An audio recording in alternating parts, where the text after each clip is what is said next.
I've been an outspoken atheist for about 4.5 years now, and during that time, I have heard several blood-boiling and goosebump-inducing assertions from Christians.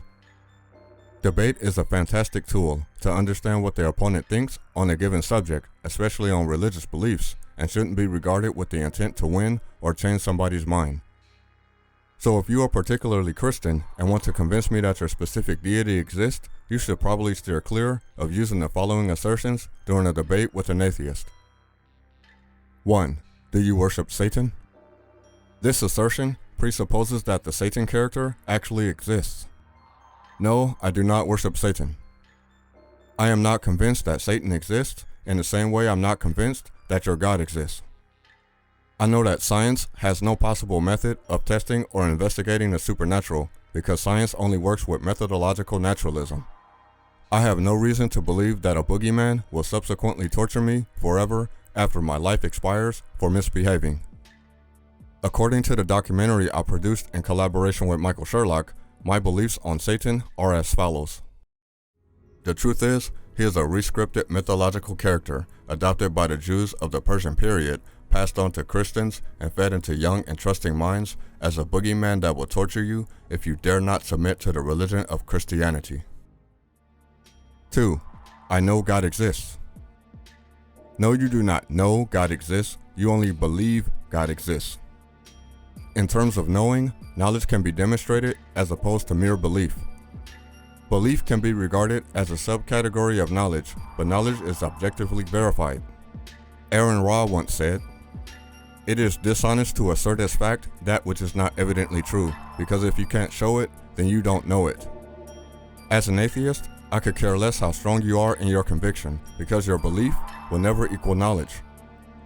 You have the right to believe in whatever your heart desires. However, when you assert it is true because you believe it, then that is fundamentally dishonest.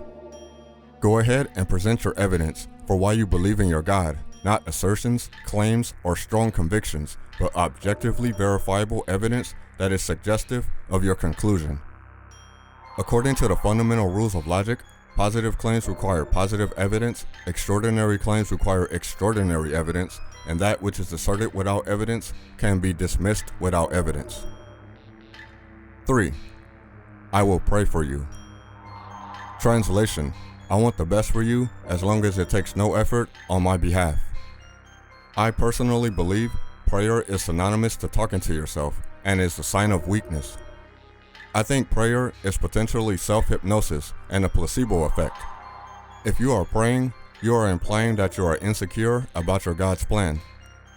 Question: if your God has a plan specifically put into motion for you, and your life goes according to his will, why would you need to pray for him to change his plan?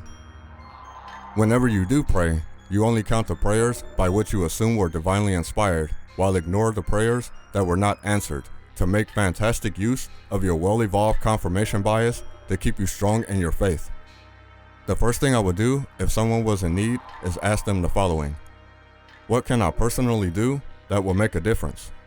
I prefer actually doing something realistic for the person that could alleviate the problem or suffering, while you, on the contrary, decides to take a few minutes to send an invisible email to a puppeteer. Do you honestly think you've done anything advantageous after you spoke a few words into your clenched hands? I do not accept that a God can alter someone's free will by intervening in someone else's life while singling out one person over their fellow man. Take responsibility and actually do something for the person you are thinking about. 4. You have to have faith. Atheists see faith as auto-deceptive and the most dishonest position you could possibly have. I personally see faith as a cop-out, gullibility, and fear disguised as virtue. Sam Harris once said, "Faith is a license to neglect thinking when reasons fail." Faith is also referred to a firm belief without evidence, which is completely illogical.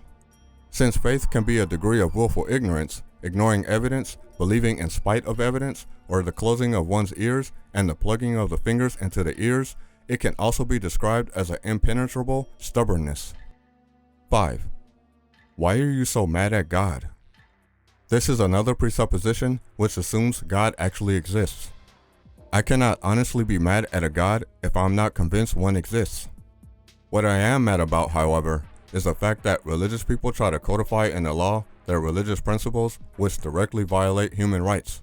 For example, prohibition of gay marriage, abortion, rights for women, or trying to teach pseudoscience like creationism in the science classroom.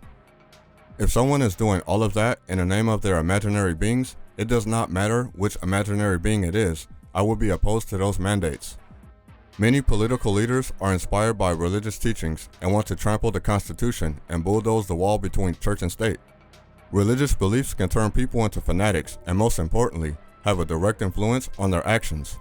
There are people actively trying to drag outdated ideologies kicking and screaming into the 21st century and could quite possibly take us back to the 14th century.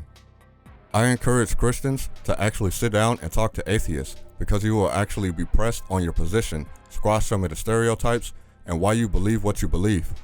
You have to be intellectually honest about the consequences of your convictions.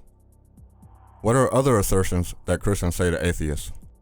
Leave your answer in the comment section below and let us reason.